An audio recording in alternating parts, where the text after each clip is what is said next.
En España, el 54,5% de la generación Z se plantea montar su propio negocio. ¿Quiénes son la generación Z? Aquellos que nacieron a fines de los años 90, estamos hablando de entre 1995 y 2010, ¿eh? Esa es la generación Z. El 18,5% de los millennials se lo plantea. Hay mucha diferencia en porcentaje. Y la generación X, que allí entramos muchos de nosotros, estamos con el 12%. Vamos a hablar, estos son datos en España. Queremos saber qué sucede en la República Argentina con esto de emprender. Virginia Suárez Dratman es coach de emprendedores, autora del libro Alma Emprendedora, profesora en emprendimiento de la Universidad de Salamanca en España, life coach certificada en la Escuela Oficial de Tony Robbins y creadora de la comunidad Amo Emprender con más de 20.000 emprendedores. ¿Cómo está Virginia? Buenos días. Buenos días, Celia, ¿cómo estás? Bien, muy bien. ¿Cuál es la realidad argentina? ¿Se parece a esta de España? Sí, es similar, es una tendencia mundial y más en Argentina que, bueno, el tema del trabajo no siempre alcanza, entonces hay mucha gente, y ya no tiene nada que ver con el tema de la edad, sino porque quiere tener un ingreso extra, hay gente que conocemos que se abre un negocio porque los invitaron hubo retiro voluntario, entonces con ese dinero decidieron invertirlo en un negocio, y los chicos emprenden más, no es que cuanto más edad se tiene se emprende menos, sino que las posibilidades cambiaron y a lo mejor frente a que ven que no hay, el trabajo antes en relación de dependencia era para toda la vida, como lo era en un montón de cosas, ¿no? La casa, los muebles, te compraba los muebles esos de Algarrobo, tu abuela tenía los mismos muebles, y hoy hay como un cambio que se permiten decir, bueno, ya que tener una casa es un poco más complejo porque no hay créditos como en el pasado, dicen, bueno, hoy vivo acá, mañana allá, la barrera de entrada hoy para tener un negocio es mucho inferior. Antes tenías que alquilar un local que tuviera teléfono, que no todo. Yo me acuerdo cuando era más joven que una casa cambiaba de precio si tenía línea telefónica o no. Sí, Y hoy damos de baja el teléfono fijo porque no queremos que nos llamen para hacernos las estafas virtuales. Y antes para tener un negocio necesitabas un local con teléfono fijo para poder cobrar con internet. Hoy ya con un celular y ni siquiera a lo mejor con un negocio físico, quizás sin local. Entonces es mucho más fácil tener un negocio. Los jóvenes obviamente ya lo piensan desde el vamos, desde el momento en que salen de la secundaria y tienen que pensar si estudian o trabajan. Y antes era como decir, bueno, pero para poder tener una empresa propia necesito tantas cosas que quizás elegían estudiar o ir a un trabajo en relación de dependencia. Pero hay muchos adultos, hay gente más grande que también se está empezando a animar, que se inspira de los jóvenes. Y acá en Argentina hay mucha gente que inclusive hasta jubilada espera jubilarse para poder abrir su emprendimiento. Ahora, Virginia, digo, ¿qué características tiene el emprendedor? Hay que tener alguna característica en particular desde la personalidad, ¿no? Digo, hablando. El emprendedor se forma. Se puede formar como todo y hay que ir aprendiéndolo, no es que se nace. Obviamente hay gente que quizás tenemos características más de emprendedores, pero la verdad es que después hay que formarlo, porque vos podés ser muy bueno para los negocios, muy creativo, todo, pero después hay que aprender a entender de que no siempre se gana, de que a veces pasan cosas en el país, en la vida, en la pandemia, y hay que aprender a enfrentarlas, que uno está pensando en su emprendimiento todo el día, y que podés desde o no trabajar nunca o trabajar un montón, entonces hay que aprender a autorregularse. Hay gente que es más constante, que lo puede hacer. Yo la realidad es que a mí me cuesta, yo tengo un emprendimiento, entonces lo vivo y hace más de 20 años, entonces lo vivo en carne propia, que hay muchas cosas que tengo que ir aprendiéndolas y que se van modificando, y creo que una de las características es la adaptación al cambio,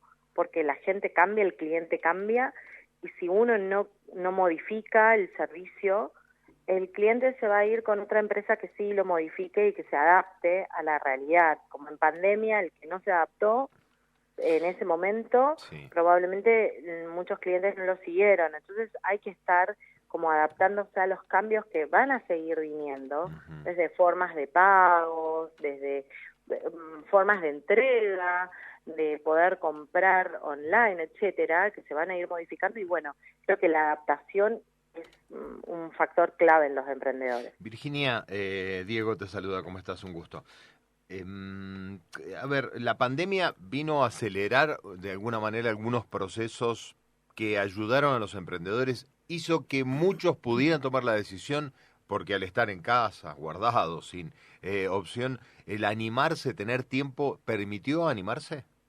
Totalmente. No solamente permitió animarse, sino que muchos tuvimos así como un replanteo de qué creemos realmente en nuestra vida, y ahí surge mi libro y el volver a escribir, de conectarnos con lo que realmente vale la pena, porque veníamos en un trajín que de repente nos prohibieron ver a nuestros afectos, y entonces hubo algo más personal. Y por otro lado, la barrera fue bajando porque la gente no le quedó otra que comprar online. Entonces el que tenía miedo de usar la tarjeta de crédito no tuvo opción, y cuando ibas a los comercios te decían no, tratemos de no utilizar dinero físico por el contagio. Entonces yo soy de Rosario de Santa Fe, y en su momento había un pago con QR que te devolvían 5.000 pesos por mes, era algo de la provincia. Entonces hasta los jubilados salían con el celular y pagaban con QR, cuando decían,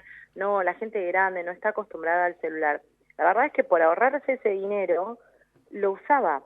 Y mi papá empezó a comprar por Mercado Libre, y lo retira no quiere que vayan a la casa, pero lo va a buscar a la librería de la esquina. Entonces no quedó otra, igual que el que no pedía delivery, empezó a pedir delivery, y eso permitió que un montón de gente que a lo mejor quería tener, por ejemplo, un negocio de gastronomía y necesitaba montar un local, hoy lo tiene desde su casa y vende a través de estos envíos rápidos. El no ser nativos digitales, digamos, no nos permitía tal vez llegar allí. Ahora, es sorprendente esto de que la generación Z, nuestra generación, esté siendo atravesada porque fuimos creados con un montón de inseguridades desde la formación y desde la información que recibimos en nuestra etapa formativa. Sí, y todo eso sirve. O sea, y no solamente sirve, sino que inspira a otras generaciones, ya sean anteriores o posteriores, para decidir qué hacemos con todo eso. Porque también el que forma a la generación actual o anterior es una generación anterior. Entonces lo ve con una mirada diferente. O sea, como te criaron tus padres, es con la mirada que tenían ellos en ese momento, que quizás hoy cambió y algunos no. Pero bueno, esto es adaptación constante. No importa la edad, o sea, la edad es un número. Sí se ve que los jóvenes quizás eligen más esta libertad, esta posibilidad de que al ver que los trabajos no son para toda la vida, de que la casa no es para toda la vida, de que la familia que forma no es para toda la vida. O no trabajar para nadie en particular, digo, trabajar para ellos o también. ellas. Ahora, Virginia, ¿cuál es el punto de partida del emprendimiento? Digo, ¿es necesario tener un oficio, ser profesional en algo en particular, ofrecer un servicio? ¿Cuál es el punto de partida?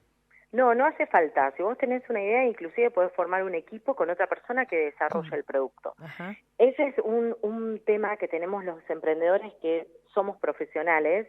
Por ejemplo, el que es un profesional independiente, o en mi caso, que me formé como profesora de idiomas, que queremos seguir trabajando. Y la realidad es que en algún momento, si uno quiere que el emprendimiento crezca, tiene que salir de la operación. Es decir, tiene que dejar de trabajar, de hacer ese producto o ese servicio para que otras personas lo hagan y poder empezar a crecer y a pensar en el negocio.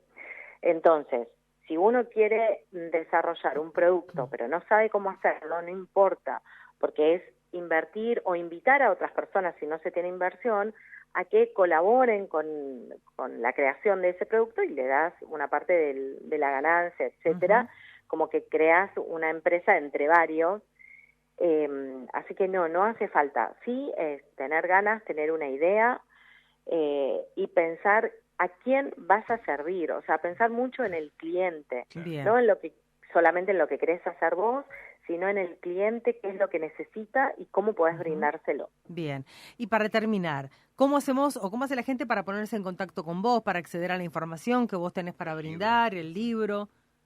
En Instagram estoy como Amo Emprender, ahí me pueden seguir, me pueden preguntar, es donde estoy más activa, y el libro se llama Alma Emprendedora, y ya está en todas las librerías del país. Bien. En algunas se agotó, pero lo pueden pedir, y si no, ahí también en la página mía, en el Instagram, está el enlace para adquirirlo en cualquier librería del país online. Perfecto, así ampliamos todo. Virginia, muchas gracias, un placer. Gracias a ustedes, Elena. Hasta luego. Gusto. Encantada. Virginia Suárez Dratman, coach de emprendedores, autora del libro Alma Emprendedora, que está en todas las librerías.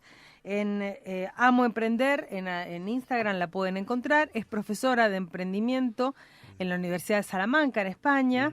Life Coach, certificada en la Escuela Oficial de Tony Robbins y creadora de la comunidad Amo Emprender, de esta que estábamos haciendo referencia, con más de 20.000 emprendedores.